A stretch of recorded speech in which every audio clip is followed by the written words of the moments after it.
કેમ છો મારા વહાલા વિદ્યાર્થી મિત્રો? મારું નામ છે જયેશ રાઠવા અને તમે જોઈ રહ્યા છો નચિકેત સ્ટડી. મિત્રો, આપણે આ અગાઉના વિડીયોની અંદર દાખલા નંબર 9 સ્વાધ્યાય 1ની અંદર આપણે દાખલા નંબર 9 જે હતું ને, જેમાં ખાલી જગ્યા આપેલી હતી આપણને, તો મિત્રો એ તમામ ખાલી જગ્યાને આપણે સોલ્વ કરાવેલી છે. જો મિત્રો તમે હજુ સુધી એ વિડીયો ન જોયો હોય ને તો ખાસ જોઈ લેજો, કારણ કે મિત્રો ખૂબ જ ઇન્ટરેસ્ટિંગ વિડીયો હતો. આવા દાખલા મિત્રો તમારી એક્ઝામમાં ખાસ આવી શકે એવા હોય છે.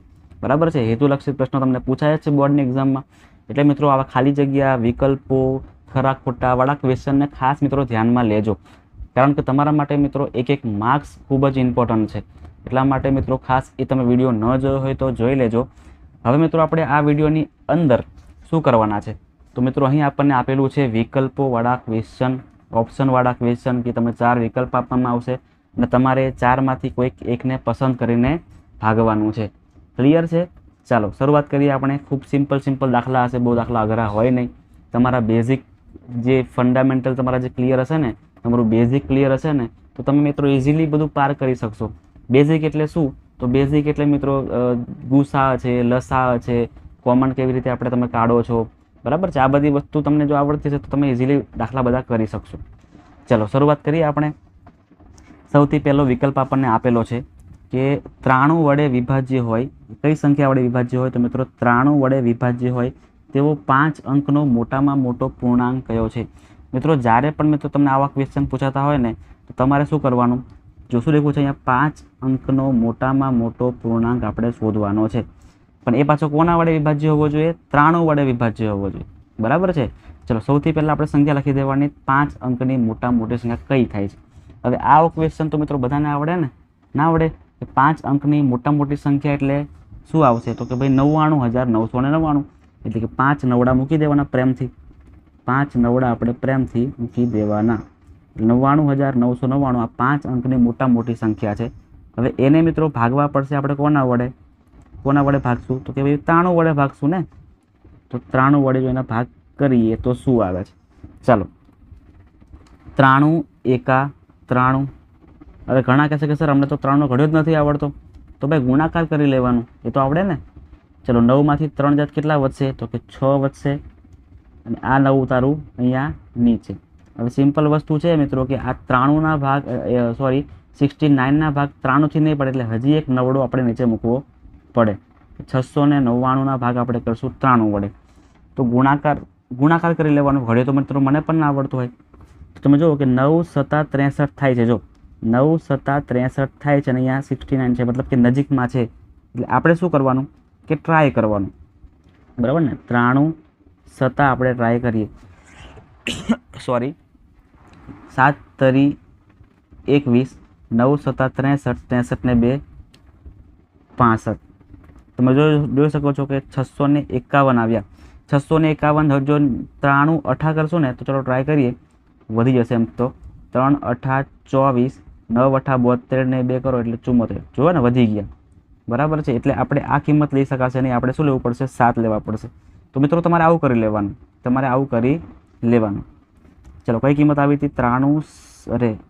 પહેલાં શું કરવું પડશે કે બે સંખ્યા ભેગી નીચે ઉતરતી હોય ને તો 0 મૂકવાનો, એ ભૂલાય નહીં. અને 93 + 651 આપણે આવ્યા હતા, એટલે 651 મૂકીએ. એના પછી નેક્સ્ટ 9માંથી 1 જાય તો કેટલા વધશે? 8 વધશે. 9માંથી 5 જાય તો કેટલા વધશે? 4 વધશે. અને ઉપરથી ઉતાર્યા 1 9 બાકી હતા એ 489 લાવવાના છે. તો કે 9ના ઘડિયામાં 48 તો નહીં આવે, પણ નજીકની સંખ્યા તો આવશે ને. તો 9 × 5 = 45, મતલબ કે 5થી ભાગ પડી શકે એવું લાગે છે મને. તો 93 5 કરીએ, 5 તરી 15, 9 × 5 = 45 ને 46. 5 તરી 15, 9 × 5 = 45 ને 46 આવી રહ્યા છે. એક જ મિનિટ, કોઈ જગ્યાએ ભૂલ થતી નથી ને? બધું બરાબર જ છે. 93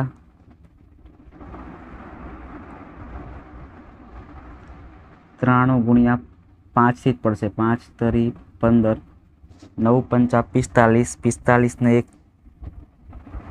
46. એટલે 400 ને કેટલા આવે? 465 આવે છે. 465 આવે છે. 9માંથી 5 માઇનસ કરો તો કેટલા આવશે? 4 8માંથી 6 માઇનસ કરો તો કેટલા આવશે? તો કે 2 આવશે, બરાબર છે.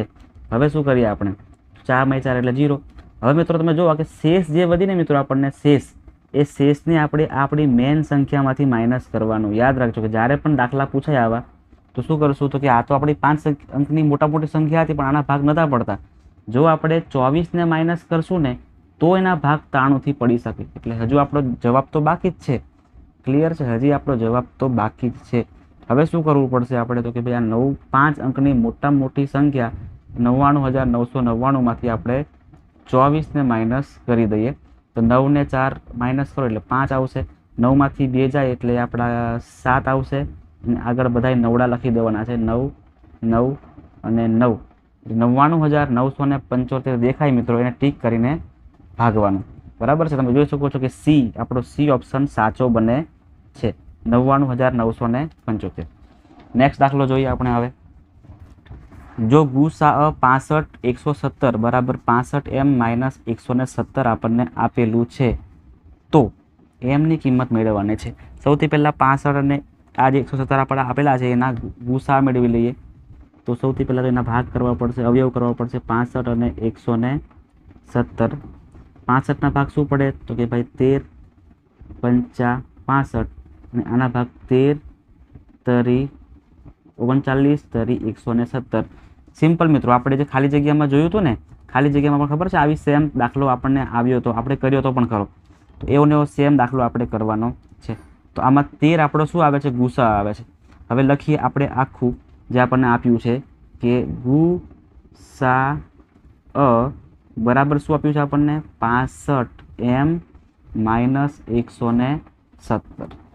ગુસાની કિંમત આપણને કેટલી મળી? 13 મળી. એટલે 13 અહીં લખવાના છે બરાબર 65m - 117. -117 છે બરાબરની આગળ જાય ને તો પ્લસ થઈ જશે. એટલે 13 + 117 બરાબર 65m. 117 ગુણ્યા 117 + 13 કરો એટલે 130 થશે. 130 બરાબર 65m. એનો મતલબ એવો થાય કે એમની કિંમત મેળવવા માટે 65ને છેદમાં લઈ જવા પડે. એટલે m બરાબર 130 છેદમાં 65. હવે આના ભાગલા પાડી દઈએ આપણે. એટલે 65 દુ 130 થશે. એટલે આપણો જવાબ શું આવશે? m બરાબર 2. m બરાબર 2 હોય એ આપણો રાઈટ આન્સર થશે. ક્લિયર છે? ચાલો નેક્સ્ટ દાખલો. જેના દ્વારા 70 અને 125 ભાગતા શેષ અનુક્રમે 5 અને 8 રહે.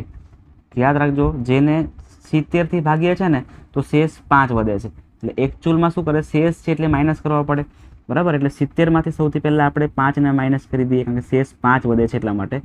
70 - 5 કરીએ એટલે કેટલા વધશે? 65. અને 125ને કરીએ તો કેટલા વધશે? 8 વધશે. 125ને કરીએ ભાગાકાર અને 8 શેષ વધે છે, મતલબ કે 125માંથી 8 કરો એટલે 117 આવશે.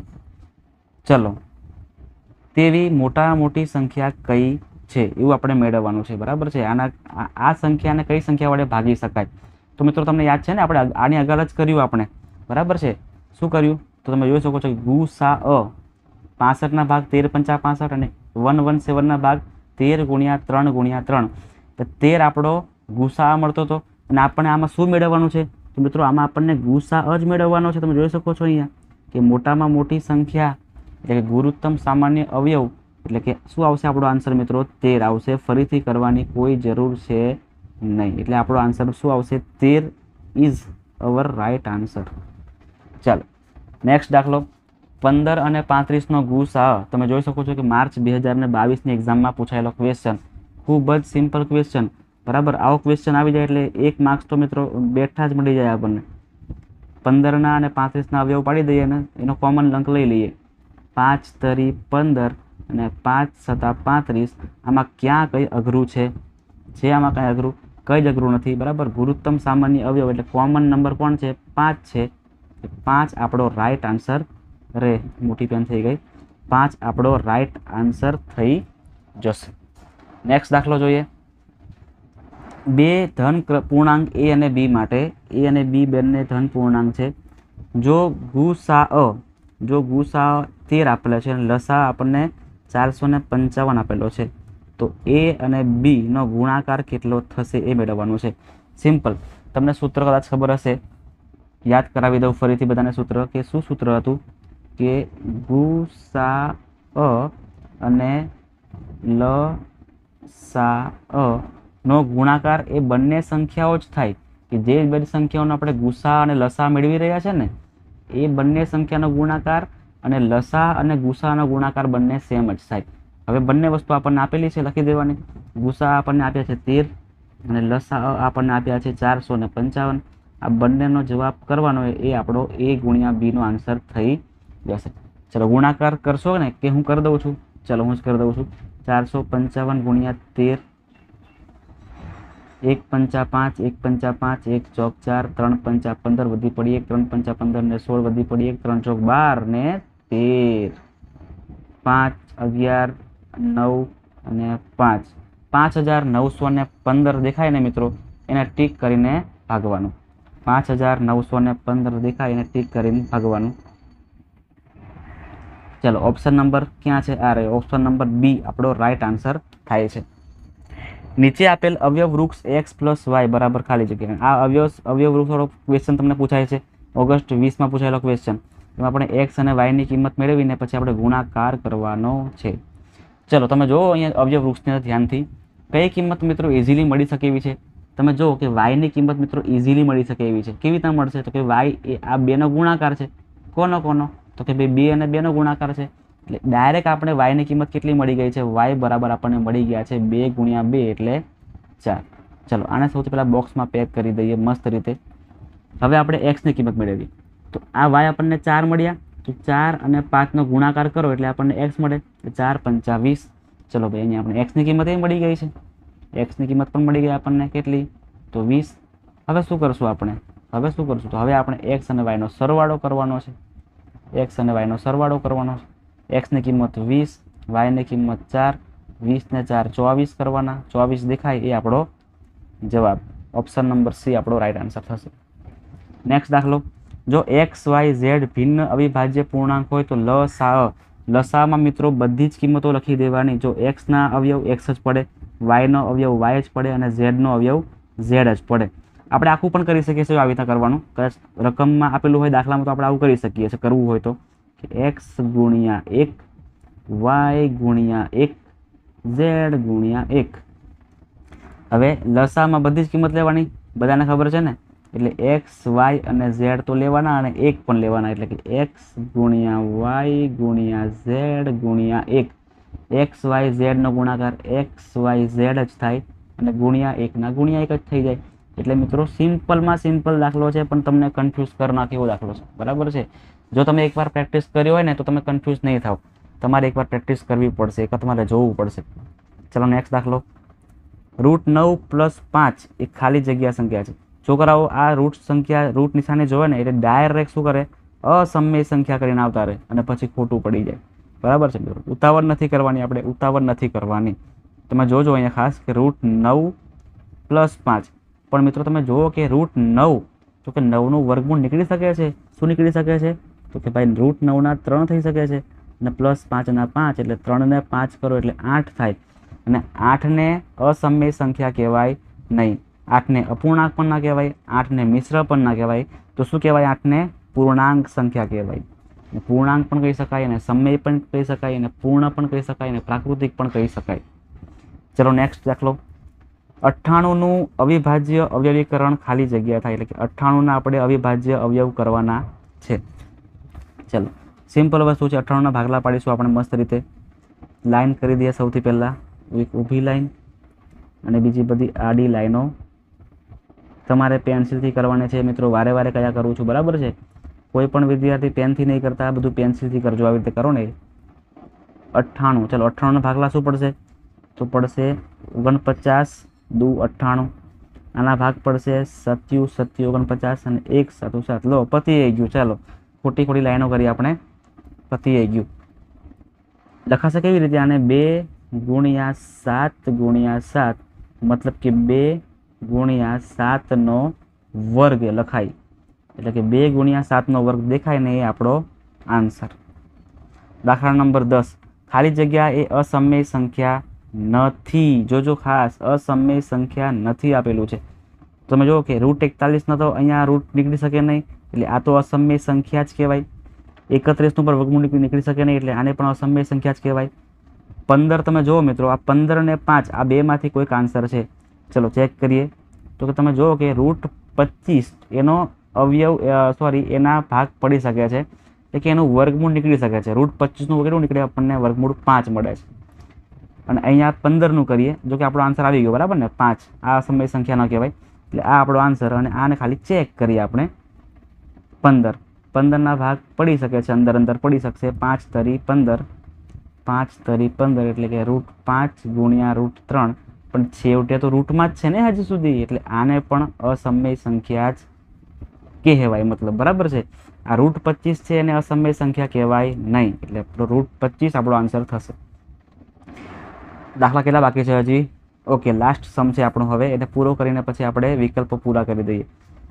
ગુસા મેળવવાનો છે આપણે 7, 14 અને 96નો. ચલો 7ના ભાગ કરો, 14ના ભાગ કરો અને 96ના ભાગ કરો. 7 ગુણ્યા 1, અહીંયા 7 દુ 14, અને અહીંયા શું આવશે? 96ના ભાગ કરો. તો 96ના ભાગ કેવી રીતે પડે? તો સિમ્પલ છે મિત્રો કે 96ના ભાગ કરો એટલે 14 કયા ઘડિયામાં આવે છે અત્યારે યાદ નથી આવી રહ્યું. 2 ચોક 8, અરે 49 દુ 49 નહીં 48 દુ 96 થાય. પછી અહીંયા 24 દુ 48 થાય, એટલે પછી પાછા 2 વધશે. 24ના ફરી ભાગલા પાડવાના, 24ના ફરી ભાગલા પાડો એટલે 12 દુ 24, અને 2 તો લટકીને આવશે જ પાછળ. 12ના ફરી ભાગ પાડો તો 6 દુ 12, આ 2 લટકીને આવશે પાછળ. આના ભાગ 3 દુ 6, 3 દુ 6, એટલે ફરી આ પાછળ 1 2 3 4 લટકીને આવશે. ચલો મિત્રો, હવે તમે જો ખાલી આની પર ફોકસ કરજો. અહીંયા અને અહીંયા શું મિત્રો કોમન આવે છે? જો તમે ગુસાની અંદર મિત્રો જે કોમન આવે ને એ જ લેવાનું. 7 અહીં છે પણ 7 અહીં નથી. 2 અહીં છે, 2 અહીં બી છે પણ 2 અહીં નથી. એટલે મિત્રો જ્યારે પણ એકેય સંખ્યા કોમન ન નીકળતી હોય તો સીધું ને શટ આંખો બંધ કરીને આપણો ગુસા કેટલો આવે? 1 આવે. જ્યારે કોઈ સંખ્યામાં કોઈ જ કોમન ન નીકળે તો 1 તો કોમન નીકળે. કેમ કે અહીંયા ગુણાકારમાં 1 તો હોય જ, અહીં પણ ગુણાકારમાં 1 તો હોય જ, એટલે કે 1 અને 1 બધામાં કોમન આવે છે, એટલે 1 આપણો ગુસા થઈ જશે. ચાલો મિત્રો, તો અહીં આપણો જે વિડીયો છે એને આપણે મસ્ત રીતે પૂરો કરીએ છીએ. જે પણ વિદ્યાર્થીઓ ચેનલ પર અને વિડીયોમાં પહેલી જ વાર આવી રહ્યા છે અને એમને વિડીયો મિત્રો ગમ્યો છે તો ખાસ મિત્રો લાઈક કરી દેજો, કોમેન્ટ પણ કરી દેજો, અને તમારા મિત્રો સુધી એને શેર પણ કરી દેજો, અને ખાસ સબસ્ક્રાઈબ કરવાનું ભૂલતા પણ નહીં.